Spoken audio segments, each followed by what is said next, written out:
नमस्ते बच्चों, हम अगले सेमेस्टर में पहुंच गए हैं। इस सेमेस्टर में आपको एक पेपर पढ़ने को है, मॉडर्न पोएट्री अप टू प्रगतिवाद। इसके अंतर्गत मैं आपको सूर्यकांत त्रिपाठी निराला की 3 कविताएं और महादेवी वर्मा की 3 कविताएं पढ़ाऊंगी। और निराला के बारे में आप तो जानते हैं। तो निराला जो है छायावाद के कवि है। छायावाद के 4 स्तंभों में एक है। तो छायावाद के 4 स्तंभ कौन कौन हैं?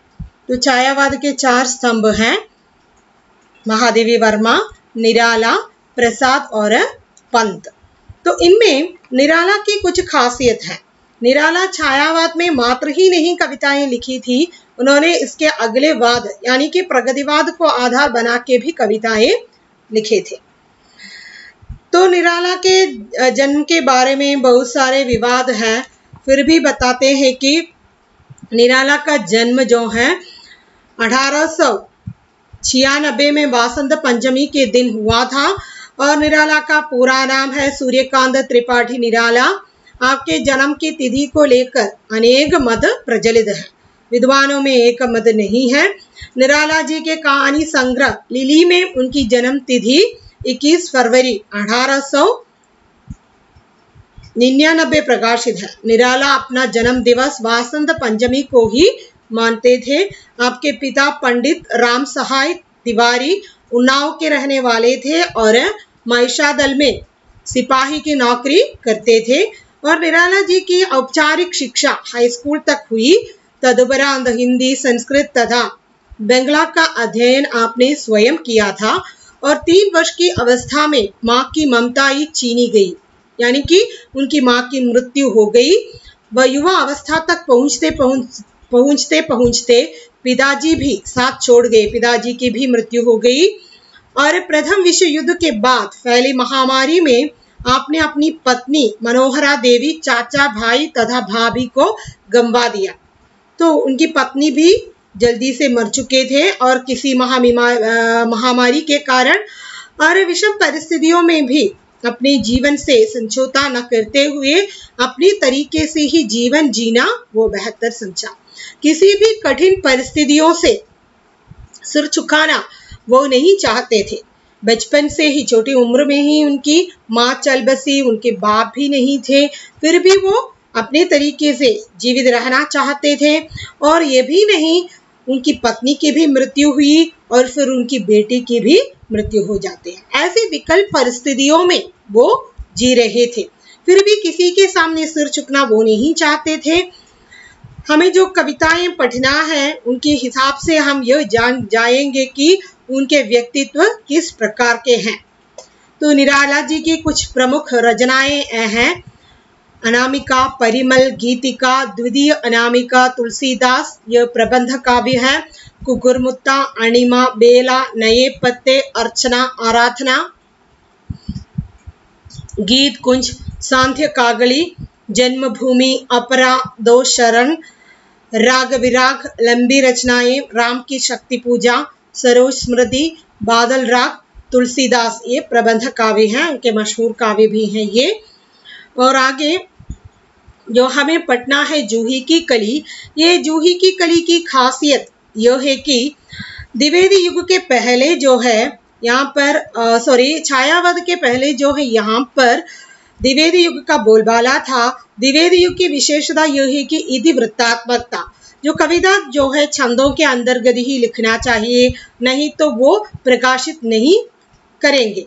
तो महादेवीर प्रसाद द्विवेदी जो सरस्वती पत्रिका के संपादक थे, तो उनकी उस सरस्वती पत्रिका में जो है इतिवृत्तात्मकता को आधार बना के सारे जो कविताएं उसमें प्रकाशित हो रहा था उस समय।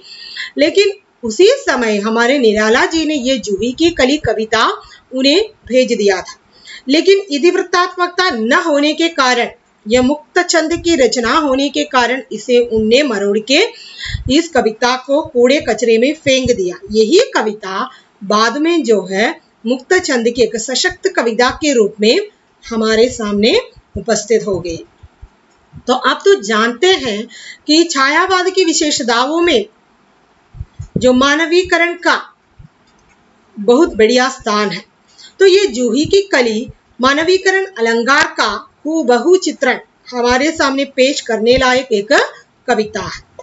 तो कविता की ओर जाएंगे, कविता सुन लीजिए, देख लीजिए आप।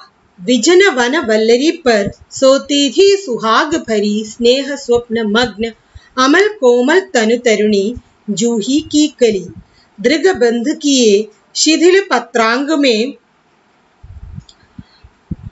बासंती निषाधी विरह विधिर प्रिया संग छोड़, किसी दूर देश में था पवन जिसे कहते हैं मलयानिल।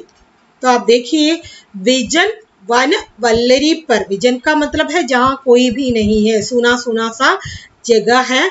वन का मतलब है जंगल, वल्लरी का मतलब है लता, सोती थी सोती हुई, सुहाग भरी, सुहागिन का मतलब क्या है, शादीशुदा औरत। इसमें और एक अर्थ भी हम लिए जा सकते हैं, सौभाग्यशाली, जिसका अर्थ है जिसको प्रिया के प्रियतम का जो प्यार मिला हो।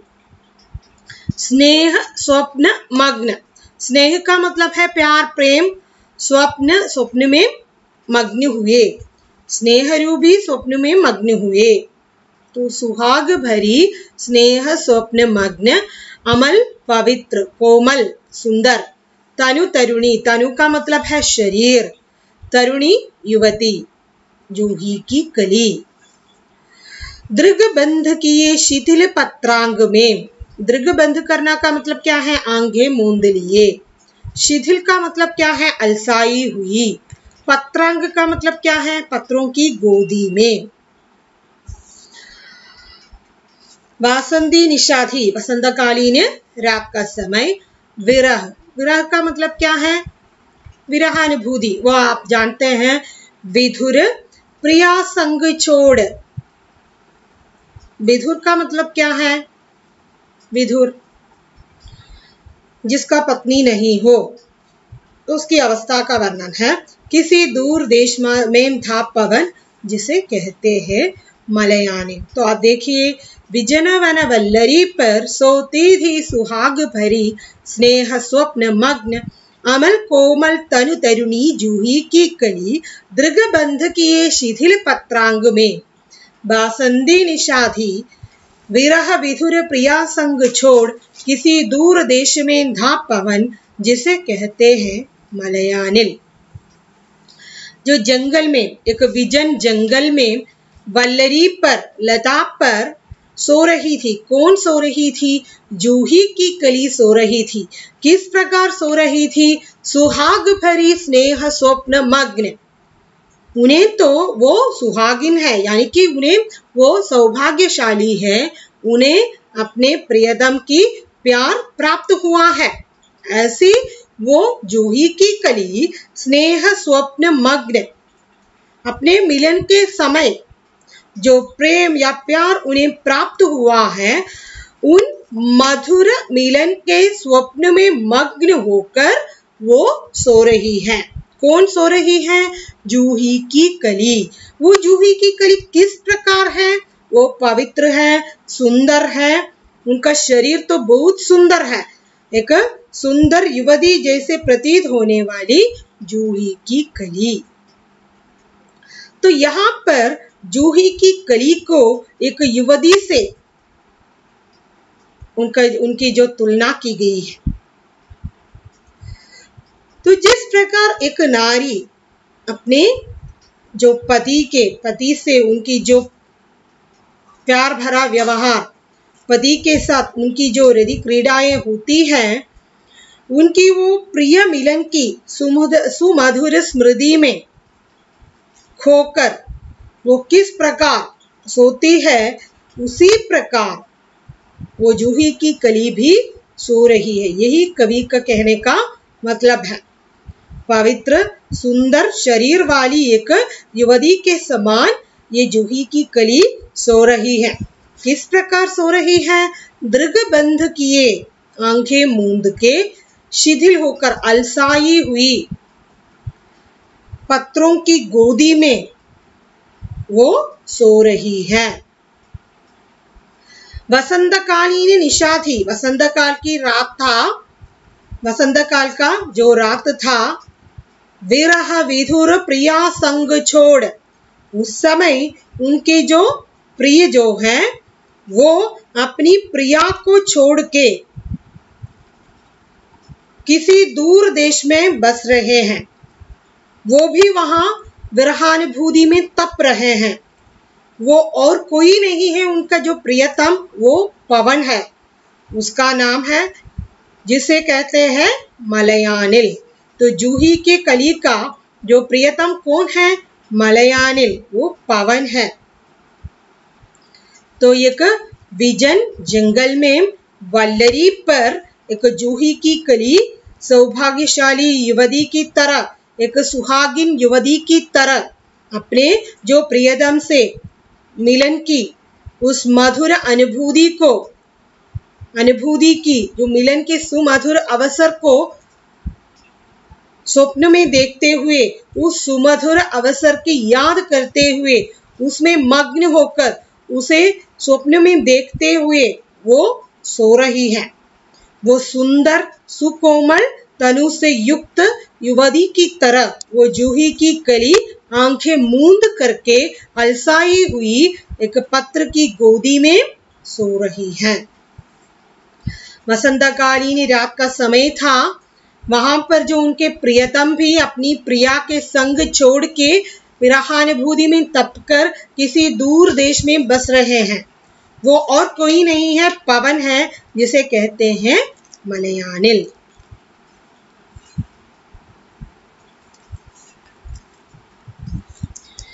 तो ये आपके समझ में आए होंगे, है ना।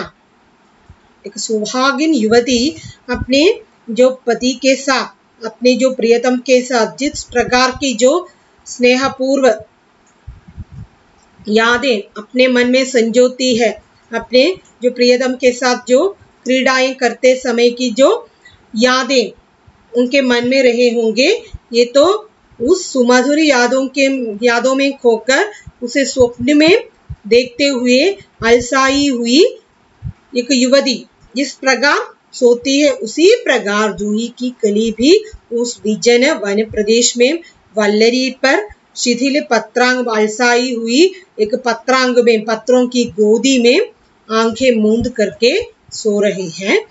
और वो वसंतकालीन रात का समय था और उनके जो प्रिय जो हैं उसे छोड़ के कहीं दूर देश में बस रहे हैं। वो और कोई नहीं है, पवन है, जिसे कहते हैं मलयानिल।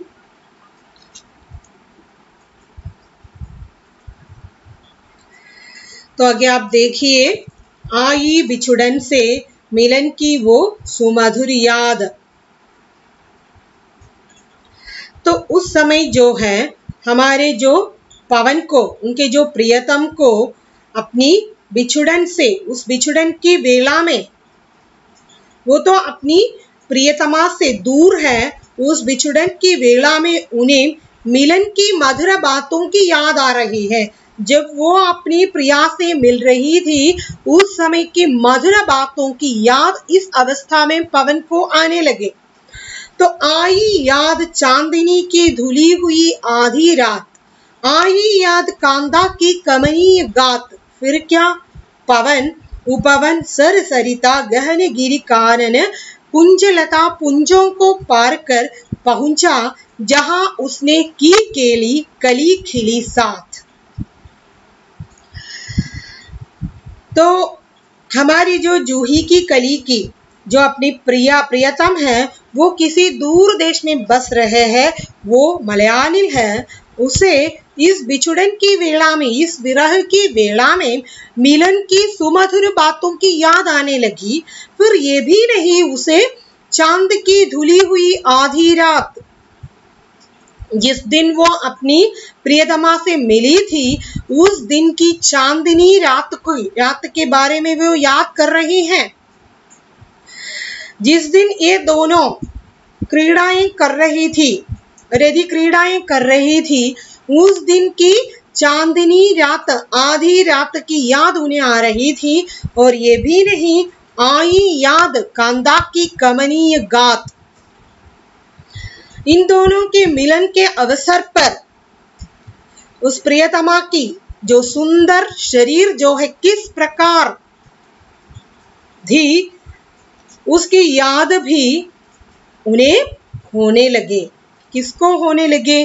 पवन को होने लगे। फिर क्या हुआ? फिर तो पवन उपवन सर सरिता गहन गिरि कानन कुंजलता पुंजों को पार कर पहुंचा जहां उसने की केली कली खिले साथ। तो जब पवन को मिलन की सुमधुर बातों की याद आने लगी और चांदनी की धुली आधी रात की याद आने लगी, अपनी प्रियतमा की कमनीय गात की याद आने लगी, उस समय पवन ने क्या किया कि वनों को और तालाब, नदी और घने जंगल, पर्वत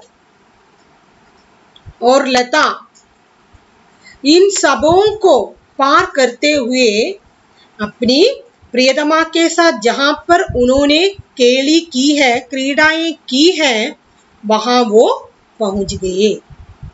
तो आप देखिए, तो समझ में आए होंगे शायद।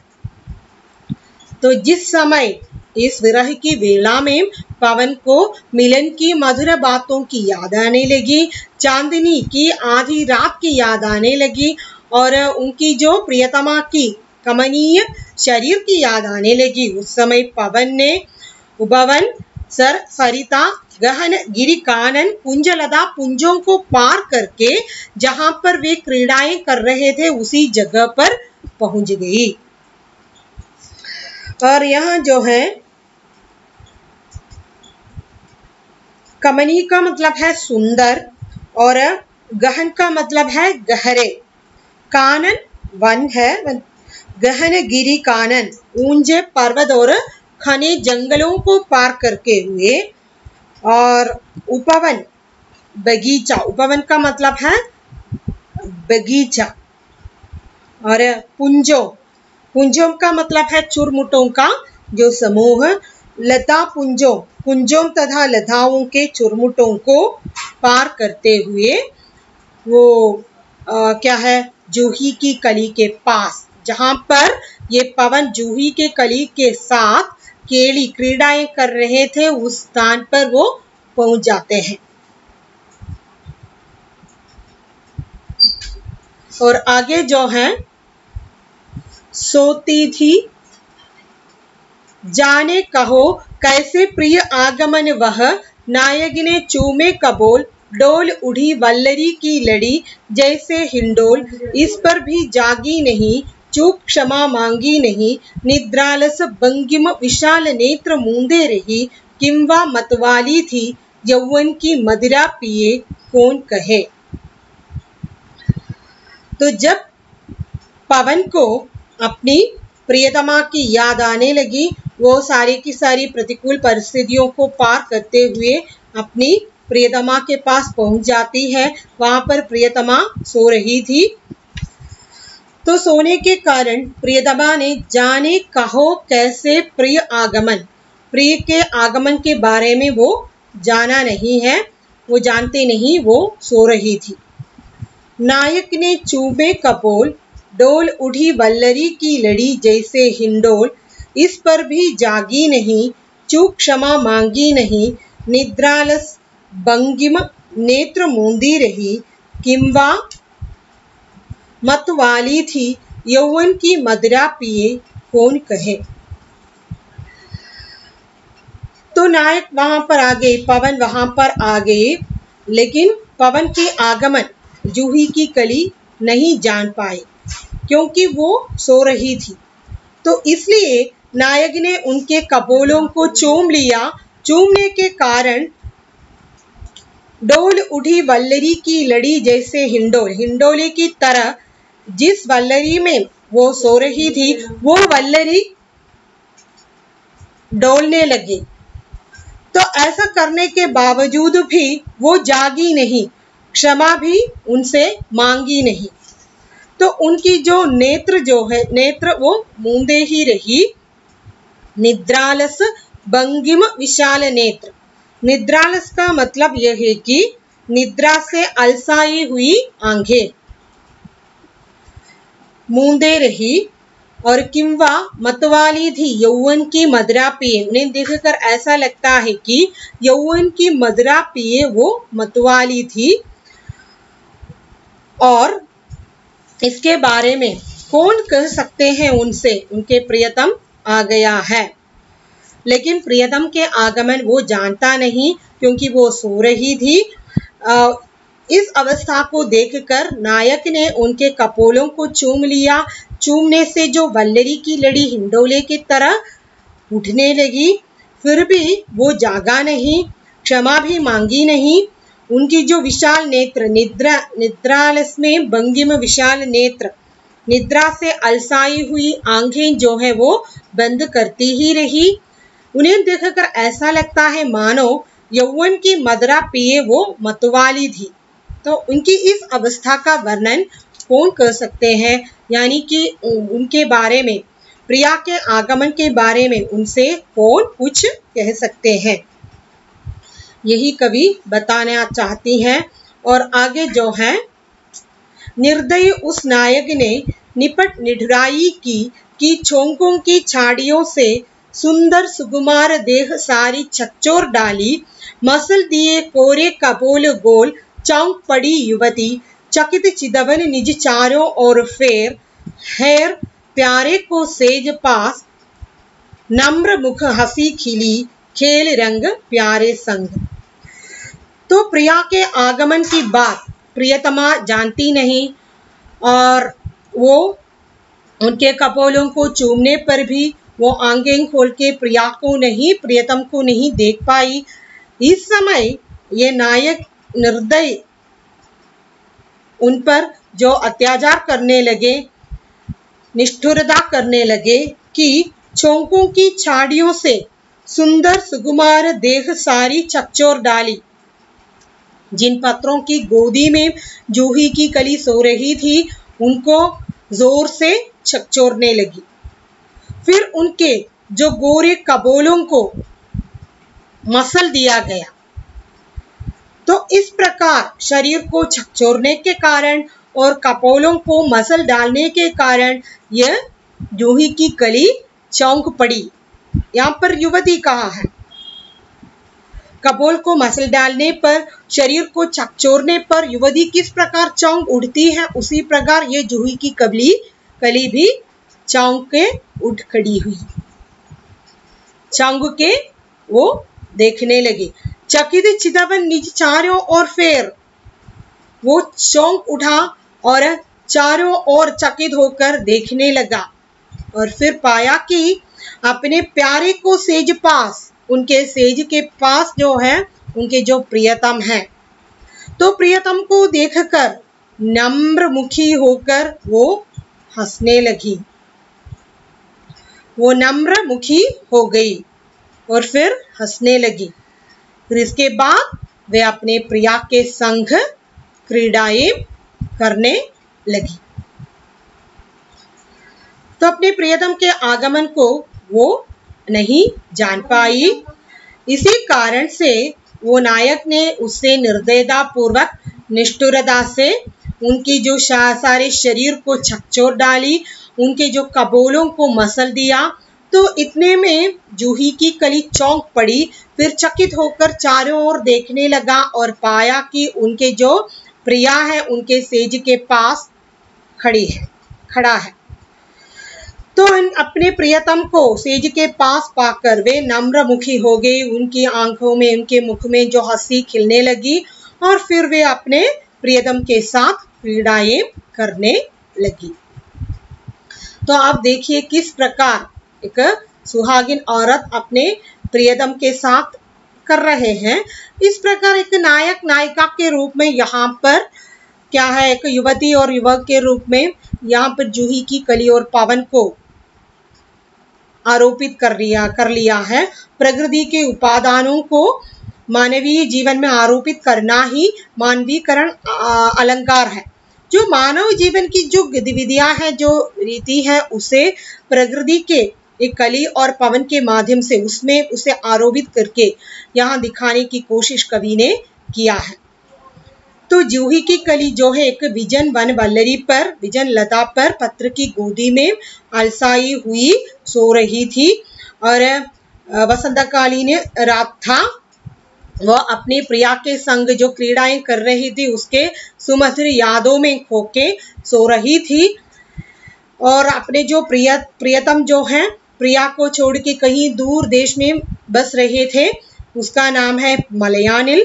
तो उस वसंतकालीन रात्रि में इस मलयानिल को मिलन की जो सुमधुर बातों की याद आने लगी और उस चांदनी की आधी रात की याद आने लगी, उनकी प्रियतमा की जो सुंदर शरीर की याद आने लगी। तब उसने क्या किया कि सारे उपवन सरिता कानन को पार करते हुए वो अपने प्रियतमा के पास पहुंच जाते हैं। लेकिन प्रियतम के जो आने के बारे में ये जूही की कली जानती नहीं, क्योंकि वो सो रही थी। तो उनको सोती हुई देख के नायक ने उसके कपोलों को चूम लिया और ऐसा करने से वो वल्लरी हिंडोलने लगी। फिर भी वो जागी नहीं और क्षमा भी मांगती नहीं। वो अपनी निद्रा के आलस में निद्रा से अलसाई हुई आंखें मूंदे हुए ही सो रही थी। और उसके यौवन को देखकर उन्हें ऐसा लगता है कि यौवन की मदिरा पी के वो मतवाली होकर सो रहे हैं। इनके आगमन के बारे में उनसे कौन कह सकते हैं। तो इतने में भी अपनी प्रियतमा जाग न पाई, तो इसलिए नायक ने उस पर निष्ठुरता से व्यवहार कर लिया। छोंकों की छाड़ियों से उनकी सुंदर देह को छकचोर डाली। जिस पत्तों की गोदी में वो सो रही थी उसे उन्होंने छकचोर डाला और उनके कपोलों को मसल डाला। तो इतने में वो चौंक पड़ी और चकित होकर चारों ओर देखने लगा। तो उन्होंने पाया कि अपनी प्रिया उनके सेज पर खड़ा है और अपने प्रियतम को देख के वो नम्र मुखी होने लगी। उनके मुख में हंसी खिलने लगी और वे दोनों एक साथ प्यार की काम क्रीड़ाएं करने लगी।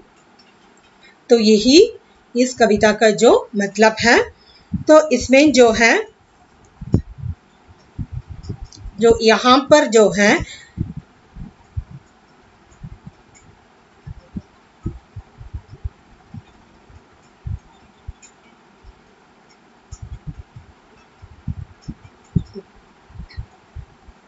विजन वन वल्लरी पर, यहाँ पर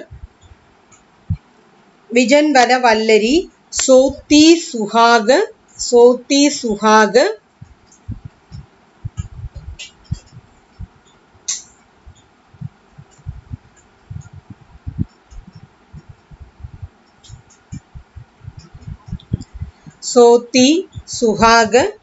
फिर स्नेह स्वप्न तनु तरुणी, फिर विरह विधुर, फिर दूर देश। यहाँ पर अनुप्रास अलंकार है। अनुप्रास व्यंजन को दोहराएगा। इन सभी में जो व्यंजन दोहराते हुए दिखाई देता है। फिर जूही की कली और मलयानिल का जो मानवीकरण अलंकार भी इसमें है। तो अगले जो है कांता कमनीय,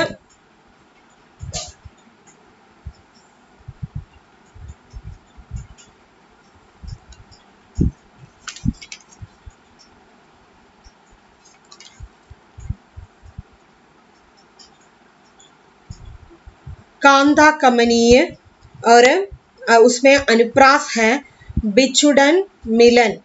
यहाँ पर जो विरोधाभास अलंकार है, बिछड़न और मिलन एक साथ नहीं हो पाएंगे, इसलिए वहां पर विरोधाभास अलंकार है। फिर इसमें मानवीकरण अलंकार है। फिर बिछुड़न मिलन उपवन गहन गिरी गहन कानन कुंज पुंज कली खिली, इसमें जो पदमैत्री है। तो आगे में जो कपोल कहो कैसे बंगिम विशाल कौन कहे में अनुप्रास अलंकार है। डोल उड़ी वल्लरी को लड़ी जैसे हिंडोल में, इसमें उपमा अलंकार है। और यौवन की मदिरा में यौवन रूपी मधुरा पीकर, ऐसा यौवन की मधुरा पिए, इसमें रूपक अलंकार है। फिर निद्रालय निद्रालस भंगिम विशाल नेत्र मूंदे रही, वहां पर फिर कौन का है, इतने में जो है वक्रोक्ति अलंकार है। फिर पूरा का पूरा जो पंक्तियों में जो है मानवीकरण है, मानवीय व्यवहारों का आरोप ही इसमें दिखाई देता है। निपुट निष्ठुराई में निष्ठुराई, चोंगो और छाड़ियों यहाँ, और सुंदर सुकुमार, चकित चितवन। और फिर इनमें अनुप्रास अलंकार है। फिर कपोल गोल रंग संग में ध्वनि साम्य है। कपोल गोल और रंग संग में